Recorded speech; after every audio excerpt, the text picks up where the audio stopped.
గోదావరి పుష్కరాలను ప్రతిష్టాత్మకంగా నిర్వహించేందుకు ఏపీ ప్రభుత్వం ఏర్పాట్లను వేగవంతం చేసింది. ఈ నేపథ్యంలో రాజమహేంద్రవరంలోని గోదావరి పుష్కర ఘాట్లను మున్సిపల్ శాఖ మంత్రి నారాయణ, పర్యాటక శాఖ మంత్రి కందుల దుర్గేష్, ఎమ్మెల్యేలు ఆదిరెడ్డి శ్రీనివాస్, గోరెంట్ల బుచ్చి చౌదరి, ఎమ్మెల్సీ సోము వీర్రాజు కలిసి క్షేత్రస్థాయిలో పరిశీలించారు.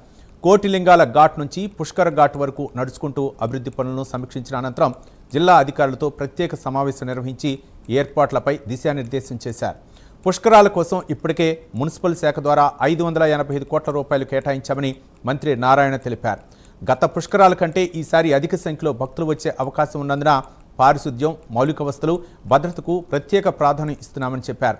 అన్ని శాఖలు సమన్వయంతో పనిచేస్తూ భక్తులకు ఎలాంటి ఇబ్బందులు లేకుండా పుష్కరాలను విజయవంతంగా నిర్వహించేందుకు చర్యలు చేపడుతున్నట్లు మంత్రి కందుల దుర్గేష్ వెల్లడించారు.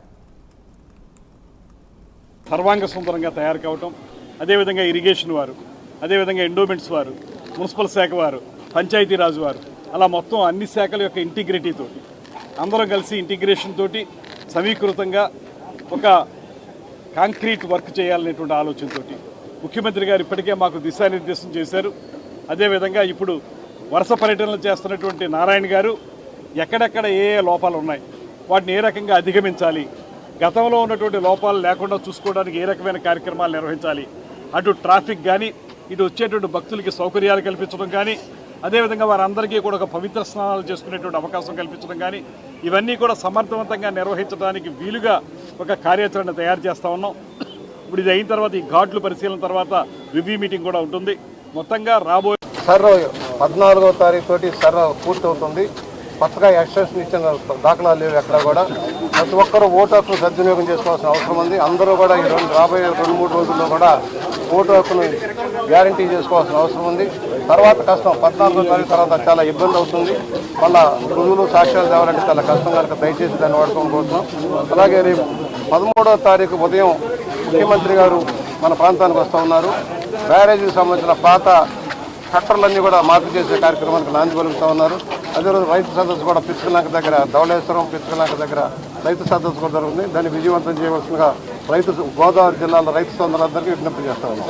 ప్రభుత్వం, ఎన్డీఏ ప్రభుత్వం అన్ని విధాలైనటువంటి చర్యలు తీసుకుంటూ ప్రభుత్వంలో నిధులు కొంత కొరత ఉన్నప్పటికి కూడా ఏ విధంగానూ ఇబ్బంది లేకుండా అన్ని శాఖల నుంచి అనేక విధాలైనటువంటి నిధుల్ని సేకరించి సమీకరించి రాజమండ్రి పుష్కరాలకి నారాయణ గారు, అలానే మన డిప్యూటీ సీఎం గారు, ముఖ్యమంత్రి గారికి, శాసనసభ్యులు చౌదరి గారికి, అలాగే మంత్రి గారికి, స్థానికంగా ఉన్న యువ శాసనసభ్యులకి అంశాల మీద చాలా క్లారిటీ ఉంది. క్లారిటీకి అనుగుణంగా గత పుష్కరాల కంటే ఈ పుష్కరాల్లో ఎక్కువగా పనిచేస్తాం. అలానే లెఫ్ట్ మెయిన్ కెనాల్కి కేంద్ర ప్రభుత్వం నుంచి ఏదైతే పోలవరం అథారిటీ వారితో మాట్లాడి 250 కోట్ల రూపాయలు సేకరించే విధంగా ప్రయత్నాలు జరుగుతాయి.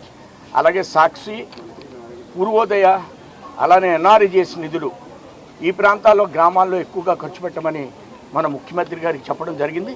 దాని గైడ్లైన్స్ తీసుకుని నారాయణ గారు రెగ్యులర్గా టచ్లో ఉంటున్నారు. ఆ గైడ్లైన్స్ తీసుకుని గత పుష్కరాల కంటే ఎక్కువగా మనం పనిచేసే విధంగా ప్రయత్నం చేద్దామని ముఖ్యమంత్రి వారికి తెలియజేయడం జరిగింది. ధన్యవాదాలు.